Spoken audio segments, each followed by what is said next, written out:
Hey everybody, how you doing? Well, that's good. Welcome to PHLY Flyers. My name is Bill Matz. I'm your director of fun and games for the evening. Of course, as you know, PHLY Flyers is presented by Mortgage CS. Check out mortgagecs.com/PHLY to start your home buying process today. Company NMLS ID number 1464766. As I said, my name is Bill Matz. I am joined tonight by the one and only JP Zapata.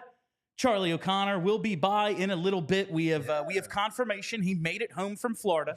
He's all right. He's not lost in a manifest situation. That's the name of the show I couldn't think of the other day, Bryn. It was Manifest, where they get lost in time or something. You didn't get lost at Florida airport either? Yeah. So he's doing all right. But this was, my woo was not exactly as emphatic as it typically is. Mm-hmm. This game was not as emphatic a win as I wanted it to be. For sure. But at the end of the day, they badly needed 2 points against the second worst team in the league, and they got them. Yeah. That's got to be the takeaway here. The first period was a mess. The second period, really in the closing moments of the second period, they kind of started to take over. And in the third, I thought that's the best they played all game. They get the go-ahead goal. All is well that ends well. Sam Ersson comes up big with some saves. The guys who needed to score scored tonight. That's a good sign. JP, what did you think of tonight's game? I mean, look, I wanted them to bounce back. Obviously, the shenanigans on Saturday against Tampa was not fun, and obviously, we're all a little still pissed off over what the NHL did to Torts.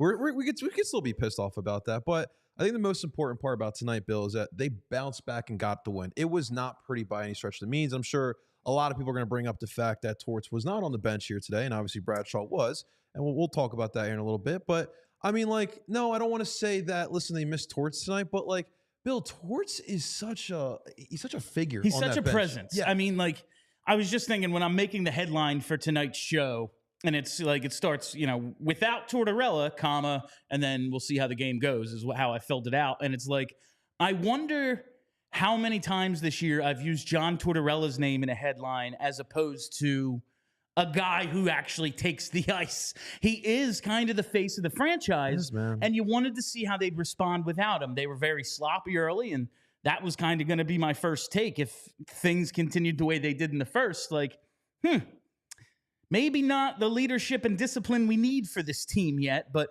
I do like how they bared down, and I want to start with the slumping scores and the guys who really showed up tonight, because those are the dudes who I've been criticizing over the last couple of weeks. Namely, Joel Farabee, he had 1 goal and 4 assists in his 17 games coming into this one. Gets the scoring started. Right. Morgan Frost, no goals and 5 assists in his last 11. He springs Farabee with a great pass for that first goal, scores the second goal. Huge night for him. TK, I realize he's only been back for 2 games, but no points in the 2 games since his return. He is the straw that stirs the drink for this team offensively. He has to be their de facto star.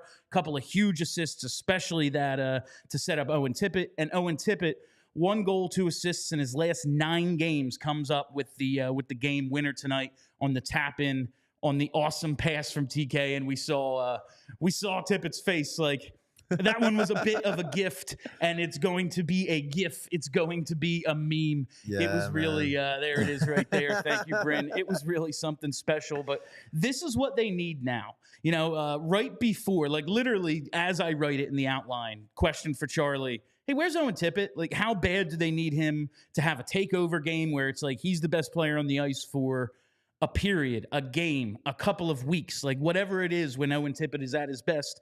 Well, maybe this gets him started. Maybe this is the beginning of a streak for Tippett after being quiet recently. But those guys, the guys making the money, the guys who are veterans, been through this, have led this offense all year. In the 3 games prior to this one, Paling, Hathaway, and Lawton are the only goal scorers. Right.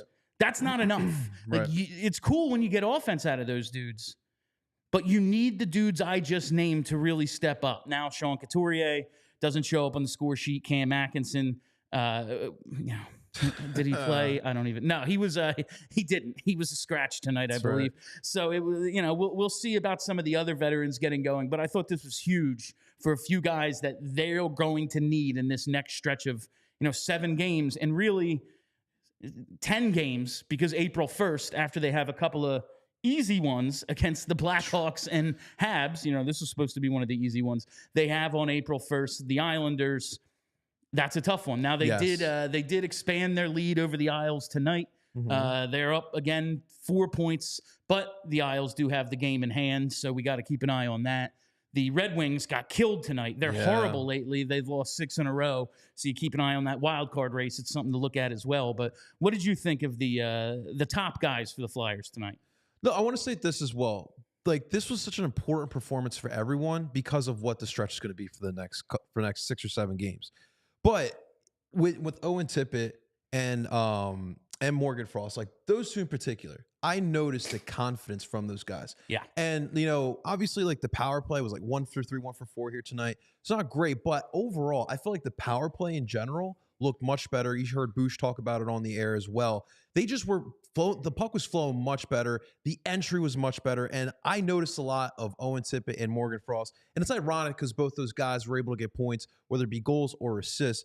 But in general, that what was important to me is getting that confidence up there because like you mentioned, you're going to need those guys to step up big, especially in this tough stretch. You're going to need goals. Like, it's great. These guys are blocking shots. These guys are preventing goals. We're talking about Sam Harrison a little bit as well, who was spectacular. You're going to need that as well. But more importantly, above all else, we know that these guys can hold the puck out of the net, but they need to score at a consistent rate.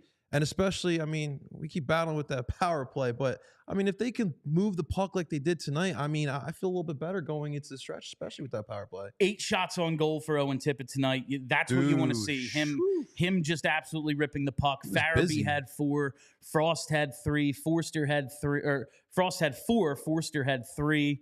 That's what TK had 3. He has the 2 assists. Like, this is what you need to see out of those guys. They need to take over because, listen, I love starting every period with that, you know, quote unquote third line. It's been their best line. I keep calling it the third line, but it's been their best line for weeks. Solid again tonight, too. They were solid again tonight. You know, they get going right out of the gate with some offense. Hathaway draws a penalty 43 seconds in. They start the second period with some zone time. They get a scoring chance, a few hits, good forecheck energy. I love those guys. But it's the top guys. It's the guys making the money or due to make the money next year, whatever it might be. They're the best players on this offense. They need them to score. Hopefully, this is the beginning of something that they can be competitive over these next 7 to 10 games. I must say, Bill, like the third line, the fact that they have continuity, I feel like they have been playing together all season long. But you know what would be really dope as well, Bill?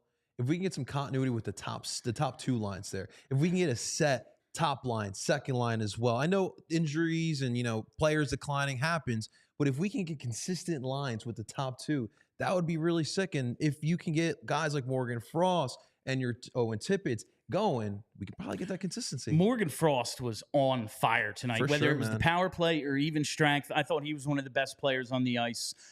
Just really confident with and without the puck, finding open space, dangling, taking chances, doing what he has to do. He has to be a difference maker and comes away with a goal and an assist. He could have had 4 or 5 points tonight. He was that good. Very excited about Morgan Frost, but you mentioned it. Yeah. Did he benefit from no torts? No torts. Like, we've seen him play well at points this season. I mean, like, coming out of that last scratch when he sat against Columbus, I believe it was in early January. Yeah. We saw him have a very good stretch of games there, but I do wonder if he has. Yeah, he knows he's not going to be coming back to the bench and getting his ass chewed out if he has a turnover, maybe not the strongest play, he takes a few chances that don't pay off. I saw a guy who was willing to take chances tonight and had the skill to make the plays he was trying to make. Just in general, I felt like these guys were just out there and reacting. Like, I didn't see anyone overthink, and I thought that's where this confidence stemmed from. It's just those guys going out there and playing free flow and hockey, and that's for Morgan Frost especially. That's kind of what I saw. I mean, the pass to Joel Farabee, that was a long pass too. It put some air on, like saucer. That was a very, very nice pass to set him up, and he had set up a few chances on the power play as well. Ends up scoring the goal, but he was, I thought, kind of the catalyst offensively tonight. Him and Travis Konechny, the I'm back game for Travis Konechny, without a doubt. He really started to get going, I thought, as the game went on. They can't chill. This team cannot chill, though. They have one hell of a stretch coming out Though, I think getting those 2 points, we need to chill because I was ready to kill them.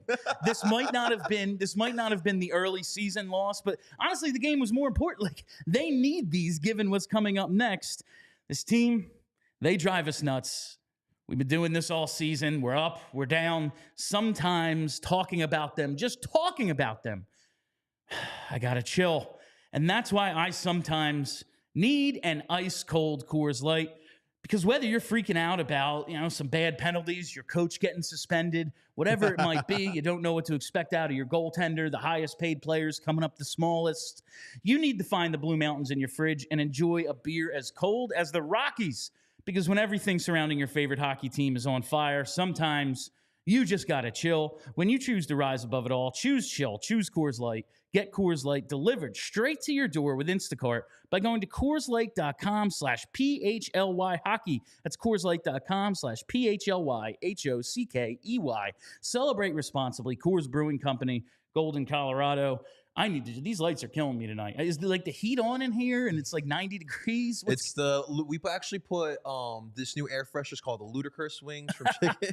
I feel like I ate some Ludicrous wings. Oh, never again. I felt as if my tongue was injured. For when you burn your tongue on soup or something and it's like, oh, something's wrong in there. That's how I felt for 2 days. We're about to put you on the injury report with an upper body injury. Dude, all I do is talk. If my mouth is injured, what the hell can I do? I don't write like Charlie. We need Bill to talk, that's for sure. I need to learn sign language or something. But the Coors Light came in clutch then, and it'll come in clutch whenever you need a beer as cold as the Rockies. But, thanks, Coors. Like I said, drink responsibly. Now, you mentioned the getting some continuity with the line, with the forward lines especially. They had an opportunity to set that up tonight because they went with 6 defensemen. Last game was the Tampa Bay game was a debacle from beginning to end. From Zamula waking up sick and then not being able to get Adam Ginning back in time for the game. They have 5 defensemen, 13 forwards through everything that happened in the first 10 and a half minutes of that game. It was an absolute debacle. It was a mess, man. Things settled a little bit tonight just in terms of the lineup. And now that they've won, I badly want to see them keep these same 18 skaters together for the at least for the game on Thursday. And if you want to go to the game on Thursday, go to allphly.com/events for the takeover. We have a few tickets left. Get them now before they sell out. We're meeting up in the assembly room. It's going to be a great time. Few tickets left. Flyers, Leafs. This is a big one. It's the beginning of a tough 7-game stretch. We want to send them on this with all the best vibes. And the best way to do that is by joining us there. But yeah, I think with them coming away with the 2 points tonight, coaches don't like to mix things up. Now, if one of the defensemen suddenly is healthy, okay, you're going to have to mix some things up. But I want to see them roll with this lineup and not screw around with it, at least for Thursday. Absolutely. Real quick, because we do got a super chat here by Corey. Again, we appreciate that, Corey. Bill. When we put together the best of after this season, I think that Sharks rant might just be the thing. That's what it's going to be. When they win it's going to be that, and then juxtaposed against them winning a playoff game. Those are the two things. Now, listen, the playoffs are not a certainty, obviously, right. But tonight, at least, I can exhale. That third period, all right, they needed to be hungry, they needed to be tough, and they were in that third period. They got the 2 points, but yes, but the continuity. I will say this: I would love to see that fourth line again and again and again, because you talk about the youth and the confidence that's already brewing between these guys, especially after a game like Morgan Frost had. Now, listen, obviously, Bobby Brink, it's been up and down with him, especially with Torts. But I feel like if he can play with some young players that have that confidence going, I think that can bring, because we've seen some good from Bobby Brink. Obviously, listen, defensively, we've talked about it before, but right now you do need that offense like we've talked about, especially for this tough stretch when you're going to go up against some really good offenses, some really good power plays as well. That's definitely one I would love to see some more continuity with. It's interesting, Bill, because on that top line, we ran with Coots at center with Gurinov and Travis Konechny, and they really love Gurinov as well. They've given him a lot of play. And listen, I've seen some good things. He skates really well. He's got speed. Got some speed, too. That big body he could definitely use. Thomas Hurdle, love hearing his quotes about going into Vegas, how everyone's so much taller. I mean, size still is a factor here in the NHL. I know the game has changed a little bit over the years, but it's still big, man. Vegas with that blue line that they have, it's a blueprint.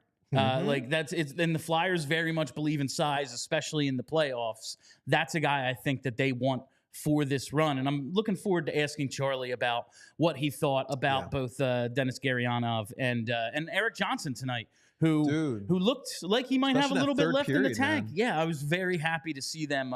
He made that great, starfish play. Maybe a little bit more lucky than good, but hey, he made the play. But I was very happy that they showed his little slick turn that he made to avoid a forechecker, get a pass up to Coots, and then they make the breakout from there and get going the other way. That was little stuff like that is why a veteran in that spot is huge. Why is he here? Because he's not going to be. He's unflappable. I was going to say he's not going to be flappable in that situation, but I don't know if flappable is the opposite of unflappable. But regardless, I was happy to see that. But Bobby Brink draws back in tonight finally. Doesn't show up, doesn't record any statistics.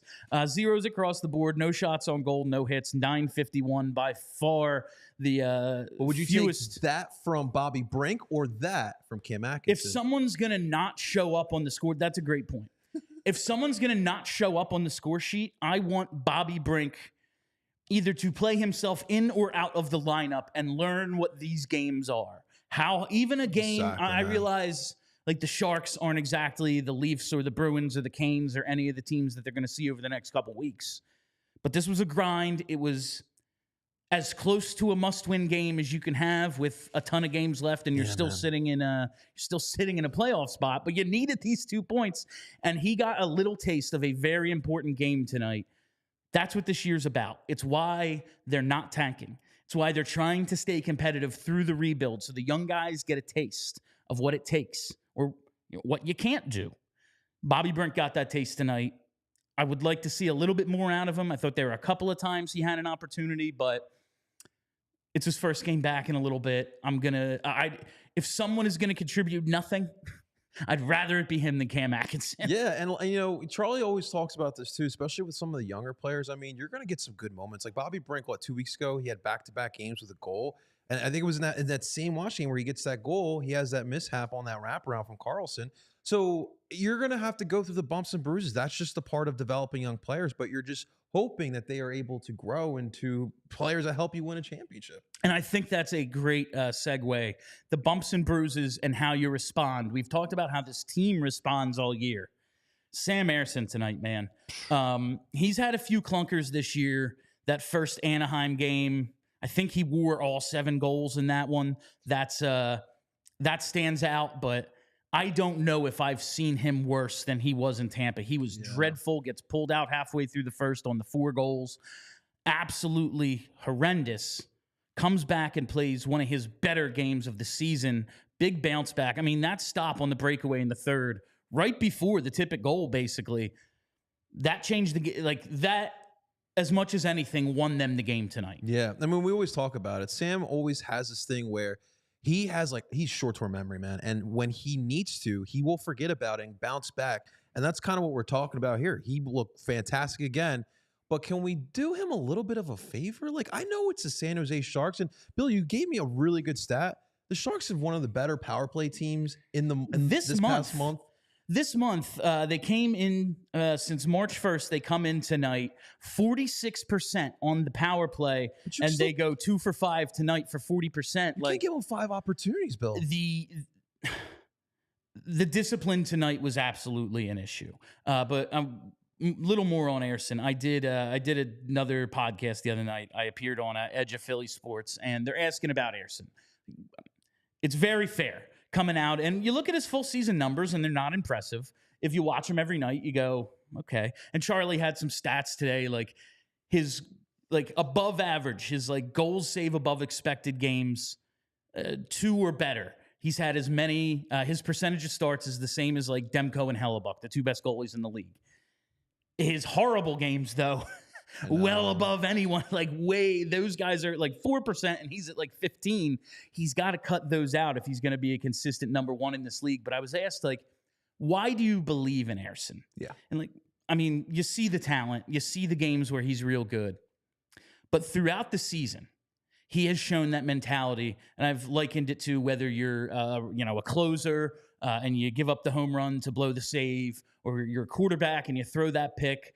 The next time you're out there, you have to think you're the best, and you're going to make the play. That's exactly it. And that's what he's done all year is respond. He hasn't had a stretch of play this year where I go, ooh, he don't have it. Like there's been nights he absolutely doesn't have it. And that Tampa Bay game, I don't know if I've ever seen a goalie not have it more than that, But he responds with one of his best games of the season tonight. Yeah, I mean, and look, like technically we're talking about a rookie goaltender as well, which is the crazy part about talking this all. But no, like he has the build to be a franchise guy, and that's why we're all so hopeful with this. But like even if you look at some of these starts, some of those bad things, like even yes, in Saturday he did not play his best, but also like we were short on just the players in general, especially defensemen. Tonight the whole team sucked. Like that's not an excuse. Yeah. You need your goalie to pick you up in those moments sometimes. We said in pregame, like if they're gonna have a chance tonight, he needs to be awesome, and he was the opposite. But like, let us not forget the whole team. Like they got shut out. If he played a great game, best case scenario is they like win in a shootout 1-0 because nobody scored. Yeah, like that was their true. best case scenario, but it turns out he sucked too. So our hope is, from what we're seeing, that mental build that Sam Ersson has, when we are good, we will finally be good in between the pipes, because we've all seen it. We've been good without the goalie, but obviously the goalie is still an important position here. So I feel really good about that position right now, and this is going to be a really good test as well, not only for the team in general, but for Sam Ersson, because he's going to see some good offenses here in this next couple games. Absolutely. And now I got to take a quick second to tell you about our friends at Empire Today, one of our latest sponsors here at PHLY. How do you not love? I mean, 1-800-588-2300. Empire Today. How do you not love them? Listen, with Empire Today, you get shop at home convenience, the right product for your needs, quick and professional installation, and a price match guarantee. Empire Today is the best place to get flooring, so they're going to have copycats. But what the copycats can't beat is Empire Today. Empire Today's quality, service, speed. So the copycats, they just advertise low-quality products that Empire simply would not carry. Empire won't promise the lowest prices, because anyone that does that is putting flooring in your home that they wouldn't put in their own. The Empire philosophy is to help you find what you need, not overwhelm you with thousands of choices and substitutes. What we leave out of our selection is as important as what we put in. Empire's product team exhaustively combs through thousands of product samples each year to find the perfect styles. And the virtual floor designer is a great way to see how new floors will look in any space. It's easy. Just snap a picture and instantly see how new floors will look in your room. Schedule a free in-home estimate today, and all listeners can receive a $350 off discount when they use promo code PHLY. Restrictions apply. See empiretoday.com/PHLY for details. I mean, I might have to hit up PHLY. We're looking to get a little work done at home. I could use some flooring. Maybe Empire could help me out, but they can definitely help you out. So make sure you take advantage of that offer. empiretoday.com/PHLY. Now, we've been pretty positive thus far in the show, considering that for 38 minutes they weren't great. Now let's see what Charlie has to say about this game as I go from one segue to another, because I get the signal that Charlie's here. It is Philadelphia's #1 hockey beat reporter, Charlie O'Connor. Never a sweat tonight, Chuck, huh? I mean, it's not like this was a perfect game. They certainly didn't play well for long stretches. We talked to the players after the game, and pretty much to a man, they agreed that the first period was not a period they were especially proud of. Rocky Thompson, who was the coach we got after the game, because obviously we didn't get John Tortorella, more or less said he thought the first 10 minutes of the second period also weren't that great. But he really liked the final, 25, 30 minutes of the game. He thought the third period was strong. Look, to me, we can nitpick whether they played as well as they could have played against the San Jose Sharks. And that's fine. That's our job. It's our job to analyze and say, the Sharks are one of the worst teams in the league. Flyers should have done better. In my mind, this is the kind of game where I just don't care about the style points. everyone knows the Flyers are better than the Sharks. The Flyers know the Flyers are better than the Sharks. The Sharks know the Flyers are better than the Sharks. There's nothing the Flyers needed to prove in this game. It's abundantly clear who the better team is. You just needed to get the 2 points. It's kind of like, who cares how you do it? Just do it. If it has to come in a shootout, if it has to come because you got 3 great bounces that got by their goalie somehow, if it has to come because, their coach ran onto the ice and got thrown out and the team forfeited, like, who cares? You just need to win the game somehow. And the Flyers played, in my mind, one, close to complete period. And even in the third period, they started out not great. First 2 or 3 minutes, they were getting killed. Sam Harrison makes a big save. Suddenly, the Flyers, Owen Tippett and Travis Konecny hook up for a beautiful goal. Flyers pretty much control things the rest of the way. But to me, all that matters is you get the win, because you just had 2 tough games in Florida. Now you got another 7 really tough games in a row, I believe, is how it plays out. They just needed to win this game. You got the Islanders, hot on your tail. They have 2 easy games the rest of the week against Buffalo and Ottawa that they're probably going to win. You had to have this game because you have, even just the rest of this week, you have Toronto and Boston. These are 2 good teams. In my mind, if you get 2 out of 4 points in these 2 upcoming games, that's fine. That's about all you can reasonably expect. But for that to be okay, you had to win this one. They found a way to win this one. Was it pretty? No, but they found a way. And that's all that matters to me. Charlie, I want to talk about those first 2 periods and really, the choppiness of it. This could be chicken or the egg. They were sloppy, therefore there was a ton of power play time and stuff, or it was, kind of a choppy game, so they didn't play well. Just what did you think? Was it a tightly called game? There was a little bit of talk on our favorite website, the old Twitter.com. All these penalties are a result to the league taking it out on the Flyers after the Torts tirade. 8 power plays total, 20 penalty minutes through the first 40 minutes. That's 50% of the first 2 periods played on special teams or 4-on-4 hockey. What did you think of just how much special teams time there was? I don't think this was a case of the refs being out to get the Flyers. In my mind, they were penalties. The only one I think you could maybe theoretically make the case was a little bit ticky-tack was the Hathaway elbow. But even that, he did elbow him in the face. It happened. It just, to me, that's just hockey. He's battling for a puck with a guy on his back. That kind of shit happens. A lot of times they just look the other way. They didn't that time. But, Travis Konecny takes a penalty, 15 seconds after a whistle. I get that Travis Konecny plays on the edge, but, don't do that. Don't check a guy that late after a whistle. The Flyers were sloppy in this game. The Flyers they played undisciplined, I thought. Rocky Thompson told us after the game that it was a point of emphasis going into the game that, hey, we are better than the San Jose Sharks. If this is a 5-on-5 game, we will kick. Basically, he didn't say this, but it basically was if this is a 5-on-5 dominant game, we will kick their ass. The one thing this Sharks team is not that bad at is the power play. They're 18th ranked on the power play. They're significantly better on the power play than the Flyers. So don't give them the opportunity to do the one thing they're actually okay at. And what did the Flyers do for the first 2 periods? They allowed the Sharks to do the one thing they're kind of okay at. They kind of got what they deserved. Luckily for the Flyers, the Sharks aren't good enough to take full advantage of it. So it was still a 2-2 tie going in the third period. And that allowed the Flyers to just finally wake up and take control of the game. But it did, in a way, remind me a little bit of that first game.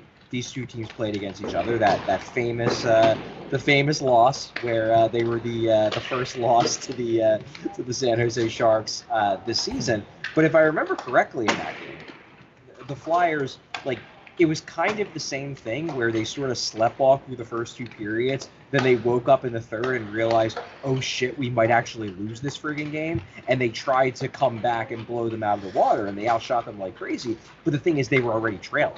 Then it just came down to the fact that I think it was Mackenzie Blackwood back then stood on his head. Well, in this game, it was tied. It was 2-2. And credit on the other goalie side, Sam Harrison makes that amazing save early in the third. If he doesn't make that stop, I think the Flyers lose this game, because then the Sharks are up, and then the Flyers start thinking again, oh shit, we're going to lose to this friggin' team again. Instead, Harrison makes the save, TK makes a great pass to Tippett. They come back and win. But no, I don't think this was a case of the refs overcalling or calling the game too tight. I think the Flyers are just straight up on discipline. The penalties they took were penalties. Absolutely. Hey, Charlie, Shapey over here. The more pressing question, how's the beer league game going on in front of you today? That's a good question. It looks like it's just warm-ups right now. Okay. Don't want to pull him. So it looks like they're just being very loud in warm-ups. But no, I don't see actual like gameplay at the moment. But if it starts up, I'll let you know. Maybe Cam Atkinson's getting some work in. Ouch. But yeah, so so listen, I do agree with you. We actually did talk about that as well. A win is a win, but it's hard to deny the presence of John Tortorella behind the bench. I think they missed John Tortorella a little bit tonight with the sloppy play.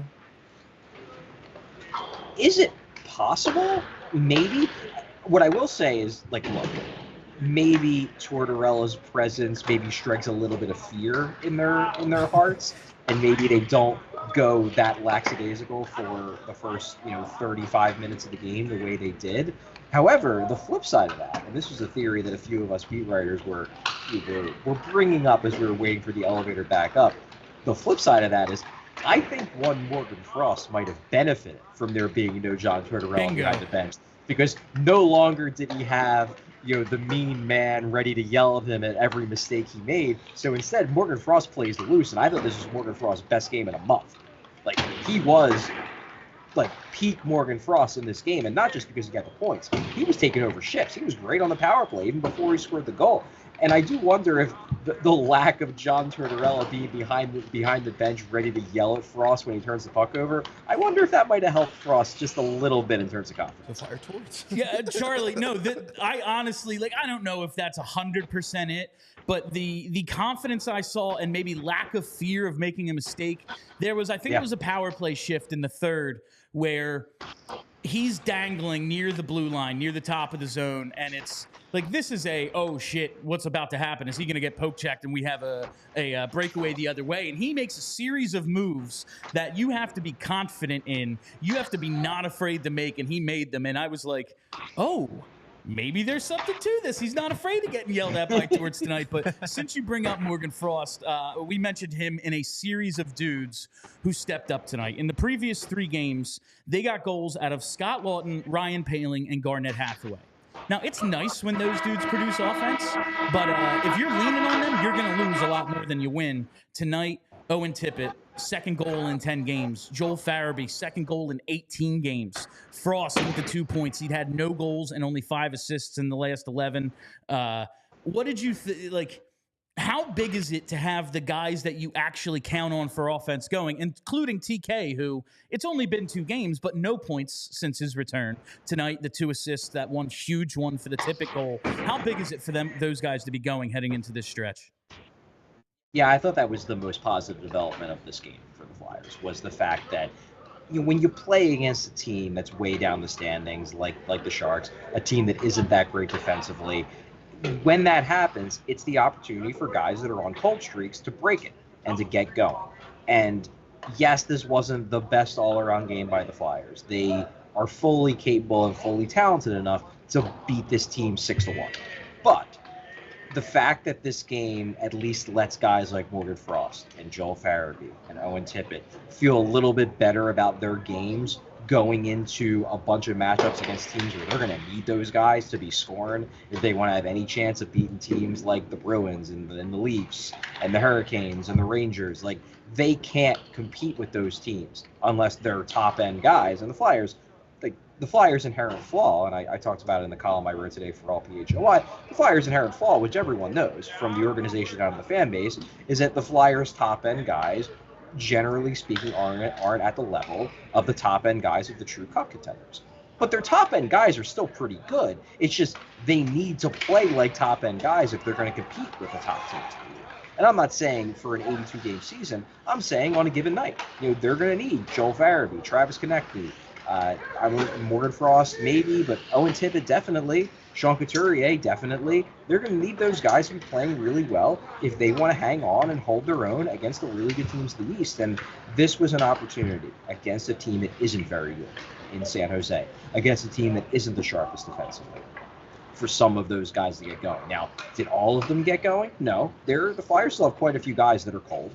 Sean Couturier still, he shows flashes, and then he makes like very un-Sean Couturier plays with the puck in close, where you're like, dude, I thought you grew out of this at age 23. but you are seeing guys like Morgan Frost maybe feeling a little bit better about themselves. Owen Tippett getting a big goal. Joel Farabee scoring on breakaway. And maybe, just maybe, they can carry that over into Thursday's game against the Leafs, and then beyond over the next week and a half after that, when they're going to be playing against a good team every night. Charlie, nothing crazy, but Erik Johnson's performance in the third period, it was very noticeable. Now, like, there's going to be moments where he's going to get beat by faster skaters, and we all probably anticipate that, but you saw kind of that veteran prowess that he kind of has. That's why they got him at the trade deadline. What did you see from Erik Johnson today? I liked Erik Johnson. I agree that I thought in the third period he was legitimately good. Like, not just, well, he's not playing terribly. He was actively playing well. I mean, he had that one breakup late in the third period, that sprawling breakup of a potential scoring chance where you stood up and you're like, damn, that was that's the kind of play you expect from a top four defenseman. Not from a guy who's getting, 12, 13, 14 minutes a night. But I thought on the whole, like, it was really hard to evaluate Erik Johnson's game on Saturday because it was such a shit show of a game. It was out of reach so quick. Like, I didn't think he looked great on Saturday, but also it's got to be hard when 10 minutes into a game, everyone knows it's over. Like, it just must be hard to get as amped up for each shift as you have to be, especially when you're as old as he is, and you need to be playing with emotion to make up for the fact that you've lost more than a couple steps. I thought tonight, in a tight game, Erik Johnson, his worst was perfectly acceptable bottom pair defenseman. His best was like, shit, this might be a decent acquisition, and the numbers back it up. Looking at his expected goals for percentage, Flyers generated 68% of the expected goals at 5-on-5 when he's on the ice tonight. That's a pretty good game. I also liked, and this was something that Alex Appleyard pointed out during the game, and I was relieved, because this is where I thought Johnson looked bad on Saturday. He did not look good on the penalty kill on Saturday. He got exposed a couple times. Well, they pulled him off the penalty kill this time. Now, granted, they gave up 2 power play goals, so I'm not going to say the penalty kill is fixed with Erik Johnson off of it, but I think that's a way for you to keep his minutes down, keep him off the penalty kill. He got a lot of minutes on the penalty kill in Buffalo. He didn't do very well in those minutes. They gave him a lot of minutes. He didn't produce good results in that. To me, I like him more as you could throw him on the penalty kill if you have no other choice, but have him as a third pair, somewhere in that like 12 to 14 minute a night range. Keep his minutes low, let him go out with as much intensity as possible on his limited shifts, and hope for the best. And if they get games like the one he played tonight, he's a perfectly acceptable number 6, even after a couple of the injured guys come back. Charlie, we mentioned the Sharks' power play. It's actually not horrible, and in the month of March, they're number 1 in the league. They came in over 46%. They go 2 for 5 tonight. The reverse of that, we had the resistible force versus the movable object. The second to last Sharks PK against the dead last Flyers power play. Oh, man. The Flyers go 1 for 4, but they look dangerous. 13 shots on goal. It wasn't horrible for the Flyers on the power play tonight. Do you think that was maybe they're starting to get things together with TK back, a couple of guys getting going, or is it they suck and you're not going to be 0% all the time? Well, I do think the fact that the Sharks aren't that good and have a pretty bad penalty kill played a big role. Now, I don't want to fully take away from the fact the Flyers executed well. Morgan Frost, I thought in particular, looked very dangerous on the power play, which has long been one of my big complaints about Morgan Frost, is that given his skill level and his offensive ability at 5-on-5, I don't understand why he can't be a more effective power play player. Tonight is exactly what I want to see from Morgan Frost. So I love that. I don't want to take away from what the players did. However, I do think that playing against a really weak penalty kill in San Jose was a big part of it. One thing that was kind of funny, maybe people won't find it funny because it'll just make them more angry, but we interviewed Rocky Thompson after the game, and Thompson was surprisingly open about how bad the power play is.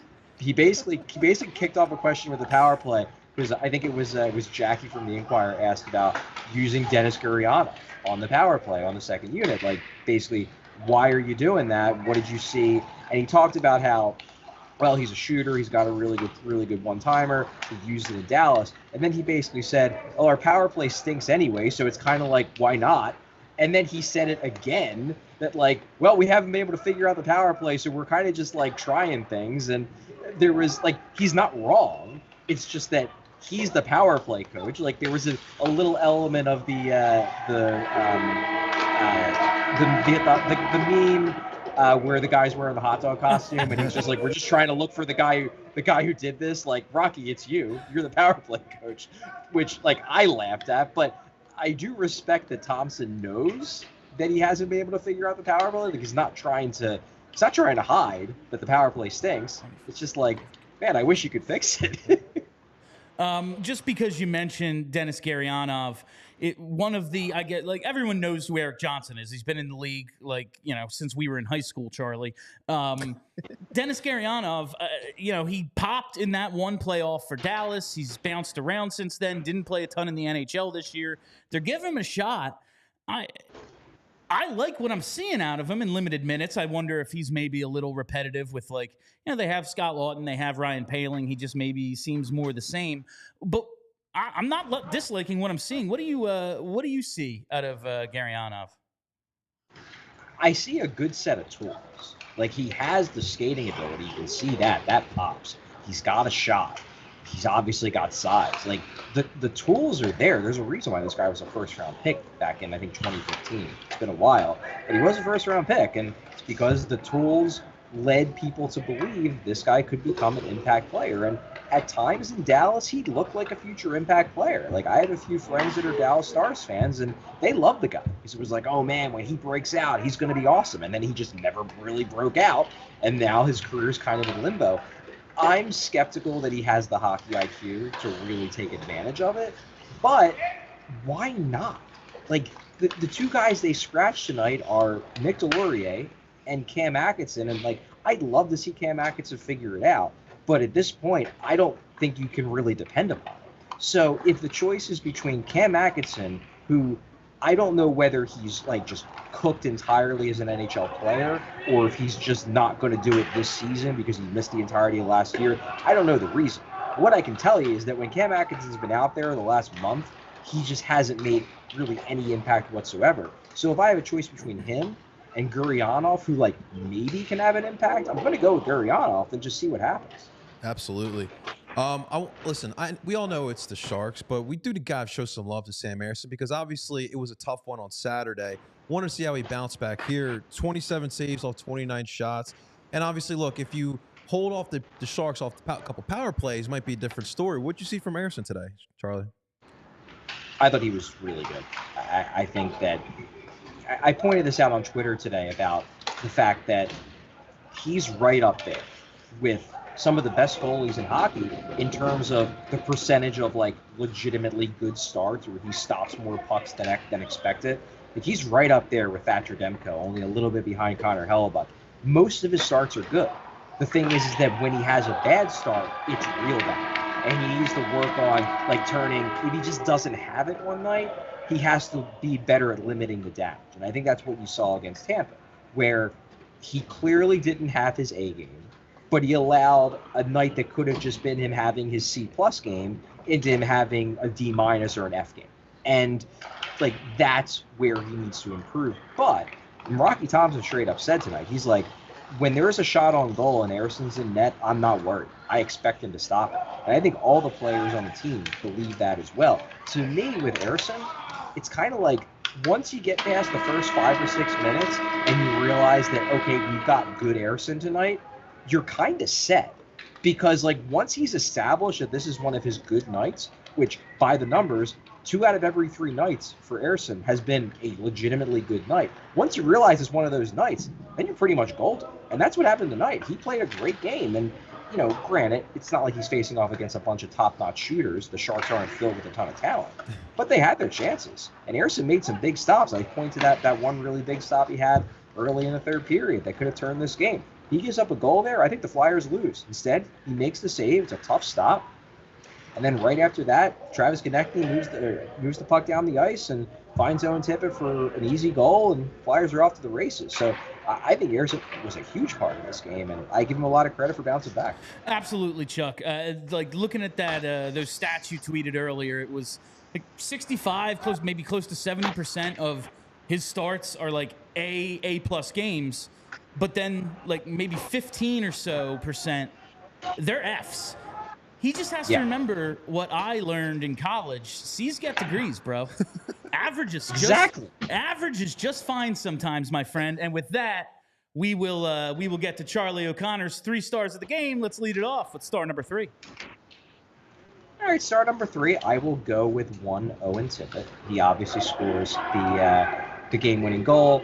Granted, it's not like he did a ton on the goal. I'm not going to say that was, an incredible individual effort from Owen Tippett. Obviously, you could see by his celebration, which was less a celebration than basically just thanking Travis Konechny for the pass. That said, he did lead the team with 13 shot attempts, had 7 scoring chances by natural stat trick. So he was active. He had 8 shots on goal. Like, he was engaged in the game, and he put himself in position to make an impact late when the Flyers needed him most. And he scores the game-winning goal in a game the Flyers pretty much had to win. So I'm giving him star number 3 for that reason. I will be taking credit for star number 3 because I type in the outline, "Where's Owen Tippett?" and immediately Travis Konechny goes, "I found him." There he is. Charlie, star number 2. Star number 2, the guy we just talked about, Sam Ersson. I thought really strong game. I talked about how, about 2 out of every 3 starts, he stops more shots than expected. Did the same thing tonight. Tonight he faced about 3 expected goals. He was expected to allow 3 goals. He allowed 2, and that was more than enough. If he allowed the expected, hey, maybe this game's still going on. Maybe we're in the 20th round of a shootout. Who the hell knows? Instead, Sam Ersson, coming off of a really, really bad performance by himself on Saturday that got him pulled before the first period even ended, he just came right back out a few nights later and played his A game. And for that reason, do I think he stole this game from the Flyers? No. I don't think that the Sharks produced enough quality offense for me to say that they got goalied in this game. Flyers deserve to win. However, Sam Ersson held down the fort. He outplayed his the guy on the other side. He stopped probably prevented in aggregate 1 goal, looking at the quality of chances he faced, and he comes out with the win. So he's my star number 2. And finally, star number 1. Yeah, star number 1, I thought the best player on the ice for the Flyers was Morgan Frost. I really do. He obviously gets a goal and an assist, but it went beyond that. I just thought he was impactful the entire game. He took 1 penalty, but I don't even think it was a terrible penalty. It was just a penalty. Sometimes you got to take them, given the situation. I thought on a shift-by-shift basis, there was no Flyers player tonight that was more impactful with the puck, and even made some decent plays without the puck, but especially with the puck. There was no player that was more impactful than Morgan Frost. He to me, was a no-brainer for a star for this game. No, even that penalty, it's a penalty, but it's inches away from being a good defensive play. It's just their skates get tangled up, and I guess it's a trip, but whatever. All right, Charlie, before we let you go, they have 16 games left. They're 4 points up on the Isles. Do they get in? I kind of have been going back and forth on this because I do worry, and if I had to put money on it, that the Islanders are going to pass the Flyers. I do think that is going to happen. However, the Red Wings are collapsing, and there's basically 3 spots for 4 teams. Those 4 teams are the Flyers, the Islanders, the Lightning, and the Red Wings. The Lightning, you just assume they're going to get it. Before this recent swoon by the Red Wings, I was leaning towards the Flyers, especially after the Flyers traded Sean Walker. I was like, they might be the team that gets pushed out. The Red Wings are a disaster right now, so it very well might end up being the Lightning, the Islanders, and the Flyers. And I think that's kind of what I'm leaning towards it being, because unless the Red Wings pull themselves out of this, the Flyers just kind of might get in by default. Yeah, and it's just the way the standings work out and the way the format works out. 3 of those spots can go to the Flyers. Only 2 can go to, it's not like Detroit or Tampa is catching anyone else in the Atlantic. They need the wild card. The Flyers could have either wild card or 3rd in the division. I'm liking them, man. They just got to survive this next stretch. But that'll do it for Charlie O'Connor tonight. Thanks for joining us, and I will see Charlie. you. Thursday? I'll see you at the Takeover, my friend. Hell yeah, definitely get your tickets for the Takeover. I'm obviously going to be in the building. I'm going to be in the press box for a significant part of it, but I'll be there pregame. I'll be there between periods. Would love to catch up with our with any diehards we have, or any just general fans of PHLY. You don't have to be a diehard to join to be a part of the Takeover. We'd love to have you. Absolutely, that is Philadelphia's #1 hockey beat reporter, Charlie O'Connor, coming to us from the Farg. He has returned safely from his excursion in Florida and wherever the hell else he had to catch connection flights all over America. Who's to say what happened? Atlanta. We will talk to you on Friday, Chuck. See you, Charlie. All right, that was Charlie O'Connor. Charlie O'Connor's, his hits he does for us, and really every show here at PHLY Flyers, we are so proud to be presented by Mortgage CS. Listen, the spring purchase market is it's heating up, man. It's heating up outside, and it's heating up in terms of the housing market. And many clients, especially first-time home buyers, they're reaching out to Mortgage CS because they want to be ready when the rates drop. But this is what everyone is doing, and that means there's going to be limited inventory and strong demand, so competition will remain extremely fierce throughout this year. So you need to get in touch with Mortgage CS to prepare and ensure you will be able to stand out and make the strongest offers possible when the time is right for you. Whether you're a first-time home buyer or you're looking to refinance or you just want to know what you have to do to qualify for a mortgage when that time is right, Mortgage CS should be a consideration no matter your situation. Listen, there's a plethora of mortgage brokers out there. Many of them, they're going to promise the best rates, tell you whatever you want to hear to get you to sign on that dotted line. But the reason you should consider Mortgage CS, simple. They're honest, good people and always work hard not to let you down. But don't take it from me. Check out their reviews on Google. Spoiler, the average is 5 stars. Let's take a look at their most recent review from just 4 days ago. Mortgage CS was absolutely fantastic every step of the way. Alec, in particular, went above and beyond to help us feel confident in our finances and making the right decision for our family. Would highly recommend, and we certainly will use them again if we ever have mortgage needs.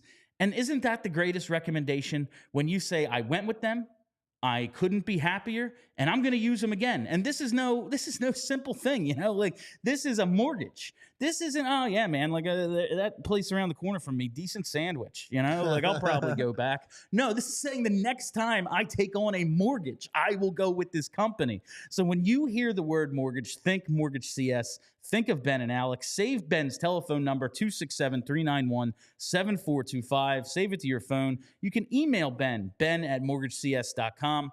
Call or text anytime, day or night. And if you're not in the market, you're not quite sure you're ready to dive in, or you have a house and you're good to go, talk PHLY Sports. I just asked Charlie. Charlie's starting to lean in. This team's going to make the playoffs. See what Ben has to say. And check out mortgagecs.com/PHLY to get started. This advertisement is not a commitment to lend or extend credit. Mortgage CX is an equal housing opportunity mortgage broker. All loans are subject to credit approval. Certain restrictions may apply. Company NMLS-ID number 1464766. Visit mortgagecs.com for more information. Man, that was a good hit from Charlie. He's really good at ignoring the action, the beer league action on the ice, and getting us focus, man. Yeah, getting us the answers we need. And now, I'm turning my attention. They got the 2 points. They got what they needed, and we turn our attention to the upcoming schedule. As I probably should have prepared this before I started to throw to it, but Bren, best in the business. You know how Charlie just said, Rocky Thompson goes, listen, when there's a shot on Sam Ersson, I expect him to stop it. When I throw nonsense at Bryn and I'm not prepared, I expect her to be prepared. It's just the high level of excellence we get from our producers here, especially our own. And we look at the games coming up at Toronto. Again, you can join us, allphly.com/events for the takeover, or home against Toronto. That wouldn't make sense if we were selling tickets in Toronto. We're going to Toronto. Yeah. Toronto on the 14th, and Saturday at Boston. They come back home on a Tuesday against Toronto. Then they're at Carolina, home against Boston, home against Florida, at the Rangers. Whew. Dude. This is a gauntlet, man. These are all playoff teams. These are all teams with Stanley Cup aspirations, teams that added at the deadline. This is going to be a rough stretch. I think they can survive it, though. The way they showed in the third period tonight, for 60 minutes, they need to be considerably better. I mean, the Sharks stink, and this game was in question until late in the third period. You know, they're getting shots at the empty net, and it's like it's a one-goal game. They didn't cover the goal and a half against the second worst team in the league. But the hunger I saw at the end of the second and then throughout the third period, that's what we need out of this team. I think they can survive this stretch and find themselves in a playoff spot after it. Okay. I mean, dude, this is legit 2 weeks of some tough opponents. We need some luck of the Irish as we are here in March. But the big one for me, Bill, it's this next one because we know how good Toronto is. The biggest game's the next one on the schedule. Yeah. We all know how good Toronto is. And I mean, like, look, we just discussed it with Charlie. Like, obviously the Sharks are not that good. And obviously this team is definitely well led. That's why we have a captain right now. But I mean, we all know that Torts' presence is definitely felt. I mean, you cannot play sloppy against Toronto. If we play sloppy like you did here tonight, it will look like the Tampa game. It will look a lot like the Tampa game. And Toronto's starting to get it together, man. I know it was, the February 15th, they took Toronto to overtime. It was an awesome game. Very much looking forward to this takeover because we're going to be there for hopefully what's another great game. allphly.com/events to get your tickets. Oh, yeah. Man, they have two more against the Leafs, and and they're both at home. I am looking forward to seeing how this team stacks up because they have some really big wins against good teams this year and even a couple of losses, like that last one against Toronto. They had the Vegas game where they took them to the final minute but lost. They had a Dallas game that was really tight. There are some outliers, like the one Boston game where they got killed, the last Tampa game they get killed, yes. But for the most part, they play at the level of their opponent. Now, it can bite you, as we've seen against 2 games against Ottawa that they've lost, a loss to the Sharks tonight where they were sloppy for 35 minutes. Mm-hmm. But against good teams, they tend to show us who they are. I want to see that continue through this stretch. They do, but it's going to have to be high level for 2 weeks here. But I will say this, the way I look at it, Bill, you play solid for 2 weeks. Then you have, at the end of the month, you have Montreal and Chicago. And then that's going to lead into a big one in the beginning of April against the Isles. We talked about it. Can the Isles catch us? You take care of business here. That matchup against the Isles at the beginning of April, man, it's going to be a fun month of hockey. Now, there's a bunch of games after that. The season ends, I believe, on the 16th. But that April 1st game, man. Huge, and man. You have those, like I called them. You can't take anyone lightly in this league. I mean, like Connor Bedard could go off at any minute. But you have the Blackhawks and you have the Habs right before that. You need to get – those are, again, 4 points no matter what. However you have to get them, like Charlie said. If it takes some sort of crazy nonsense to get those 4 points, you take them and then you go on to the next game. I'm hoping that April 1st game is like a win and you're in kind of game. Yeah, and we got to take over the Wells Fargo Center on the 1st as well. Can't have those Isles fans coming down here. That's whether we have tickets to or not. We should take it over. Listen, I've been telling you about FOCO all year. Yes. And they have some pretty cool items. But I was just telling JP and Bryn during the game tonight, I got an email from FOCO last night. We miss you, Bill. I am so excited. They just put out for every NFL team velour sweatsuits. They have Birds ones in both Kelly and Midnight Green. I'm ordering one on like Friday. I am absolutely doing this, and I'm going to use promo code PHLY10 for that 10% off because why the hell wouldn't I? Listen, FOCO has the absolute best officially licensed gear for all sports and fandoms. Whether it's hoodies, jackets, beachwear, even overalls, or velour sweatsuits, there's something for fans for almost every occasion.